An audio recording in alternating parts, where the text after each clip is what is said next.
So if you're looking to start a YouTube channel, or if you already have started a channel and you wanted to edit your name, this video is for you. As you don't need a clever name, you need a findable name. And I'm going to walk you through the 5 simple steps that I would walk any of my new clients through in identifying a great name for their new YouTube channel. And in this whole process, I will include using AI. That's where most people go initially, but I would see that as a last resort. I want you to do the legwork to identify what is a good strategy for your channel name and your channel handle. And if you don't know the difference between these two, I'll explain that in my first step. And this video will be especially relevant to you if you're trying to grow a business off the back of your YouTube channel, not just grow a YouTube channel for likes and subscribes. So here I am inside one of my training YouTube accounts. This is inside the YouTube studio. And the first thing that I try and get across to my clients is the difference between a channel name and a channel handle.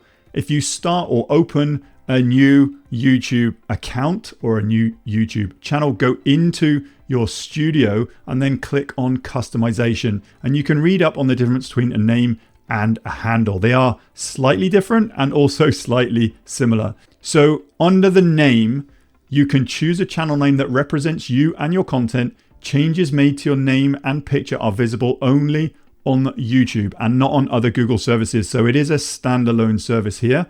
You can change your name twice within 14 days. So just bear that in mind. If you're cycling through a few different names to test, you can change it twice within 14 days, then it will be locked. So have an idea of which ones you want to go with, and then don't keep changing it super regularly.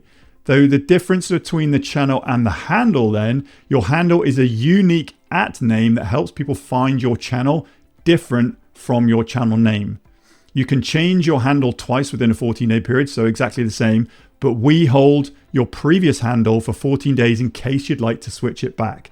So your YouTube handle is actually your real estate. If you can get something that clearly describes you or what you do as a channel handle, grab it and keep hold of that, as YouTube might offer it up to any other channels that are growing in the future. But for this training account, I actually did a training on how to switch out your names, and I did My Awesome Channel. And then I tried to get My Awesome Channel as a handle also.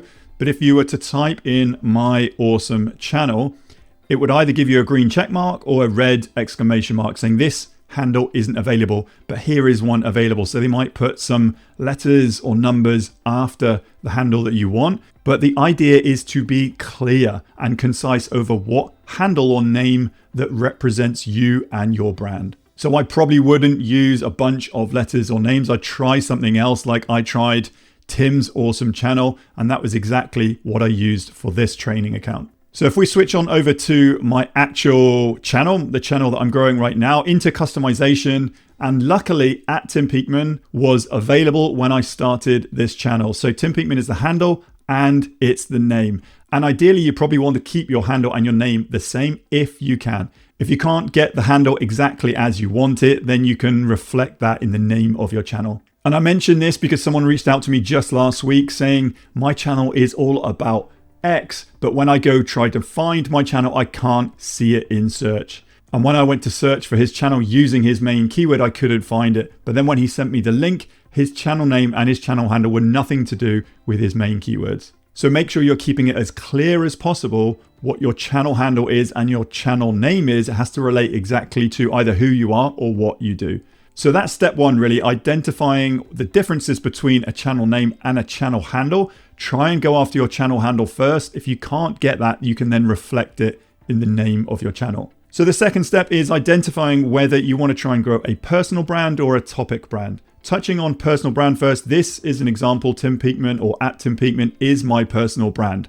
If it was a topic brand, it wouldn't be my name. So identify whether you want to try and grow a channel with your name or it's going to be a separate brand name. So some of the benefits using a personal brand, your name is unlikely going to change. So if you could create that real estate, it's growing your personal brand online. If you can reflect it across socials and get the domain and build your site, then you've got a good foothold in how people search and find your name, timpeakman.com. The con of trying to grow a personal brand from the very start, no one knows what you do just by reading your name. So if you were to start another brand with a topic or a niche of what you do, it's clear to actually see what you do in your channel name. So another good example of a personal brand, if I click over to this channel, Neil Patel, he is all about digital marketing.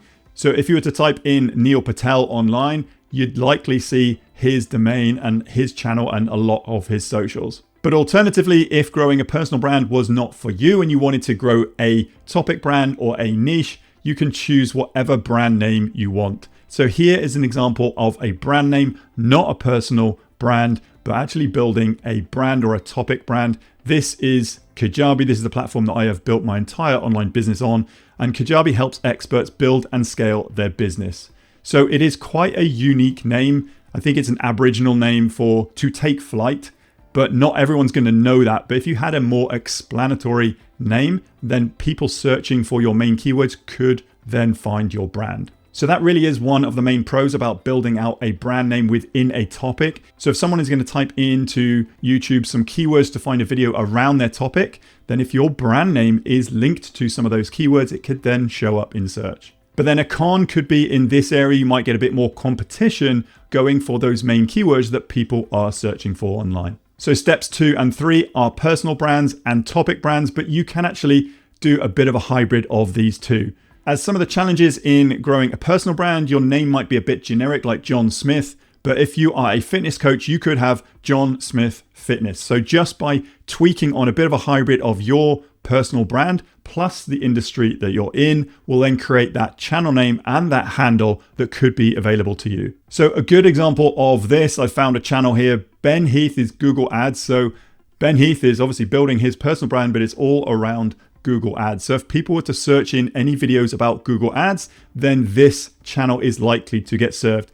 But as you can see here, his handle is Ben Heath Google Ads and his channel name is Ben Heath Google Ads. So they are both available because they are super unique. So another way of differentiating between your personal brand and the area of expertise is just by mixing up. So yoga with Adriene. If I was a fitness coach, I could be like fitness with Tim. Yoga with Adriene is highly searched for and it's probably one of the biggest yoga channels, but it's not just yoga and it's not just Adriene, it's yoga with Adriene. And the handle yoga with Adriene, because it's so unique, was available when they started this channel. And the full name of this instructor is Adriene Mishler, but no one is searching Adriene Mishler because everybody knows yoga with Adriene. And then the last example, obviously the biggest channel on the planet now is MrBeast. People are searching for MrBeast because this is a household name. This is a well-known brand or topic brand or niche. Not many people are searching on YouTube for Jimmy Donaldson, who is MrBeast. Jimmy has created a brand or topic brand called MrBeast. So those are the first 3 steps I would take through any client. Identify the difference between your YouTube handle and your YouTube name. Identify if you want to use your name as a personal brand, or identify if you want to build a topic brand and what kind of keywords you would use for that brand. Now, step 4, I would go through a keyword exercise, either pen and paper or just online. I'd get the client to list out all of the keywords related to their business, their channel, what they want to be known for. And if they're struggling with this, they can always look at some of their competitors or their online collaborators for a bit of inspiration to model from. But try and get a list of 10 to 20 keywords before you distill them down to your favorite one to be used as your channel name or handle. Now, this is probably one of the most important steps. Don't skip this if you are still trying to work out a channel name or a channel handle for your new YouTube account. And likewise, this is not going to happen overnight. So spend some time in this research phase. The more time you spend, the better you're going to get as an end result for a channel name. But if you wanted to speed up this process, my 5th step would be plugging this into AI. I always try and run things past AI, not just to use what they spit out, but actually to look and see if I can get any ideas or inspiration from going through that exercise. And the way I would do this is just going into any of the large language models that you're likely to be using. This is Claude.ai, and I would type in something like this. I've just opened a new incognito chat here because I don't really want this to remember on my Claude account. But I would say something like, I'm new to YouTube and want to create a channel name and channel handle. Please create me a prompt so that I can paste it into any large language model so that it interviews me about my online business, if that's what you want to do with your channel, so that we can collectively create a descriptive channel name and channel handle. So I've just hit return on this and it's actually spat something out like this. So it's going to give me an idea of what to paste into any large language model. So prompt is interview me to create my YouTube channel name and handle, copy everything below the line and paste it into a large language model. So it's broken this up into how to run this interview, cover these areas in your interview, and once the interview is complete, and then you have some naming principles. So if you go through this, it's going to say, ask me one question at a time. If my answer is vague, follow up. And it's going to run through the business, the viewer, the search terms, the personal brand versus a topic brand, the tone and positioning, and any practical constraints. Then it's going to summarize it in 3 to 4 sentences, generate you 10 options to then choose one from. It's going to narrow them down to 3, but then you should end up with a winner. And then it says here, clear beats clever. It has to be easy to spell, easy to pronounce, avoid dates, numbers, or anything that will age badly, and the name should still make sense in 5 years. So open up a large language model of your choice, go through this exercise until you have your preferred channel name and channel handle. Then you need to go back into YouTube Studio and see if it's available. If it's not, you might have to tweak it slightly until you have one that is good to go. So there we have it. The 5 steps I would walk any new client through identifying a channel name and channel handle for their new YouTube account is making them aware of the differences between those two, identifying if a personal brand is right for them or if a topic brand is right for them, or a combination of those two. Going through the keyword exercise, either pen and paper or online, and then plugging this into AI to get a bit of feedback until you have a final channel name and channel handle that describes either you or what you do. And the chances are you're new to YouTube and you're still trying to reach your first 1,000 subscriber mark. If you are, I have got a free gift for you.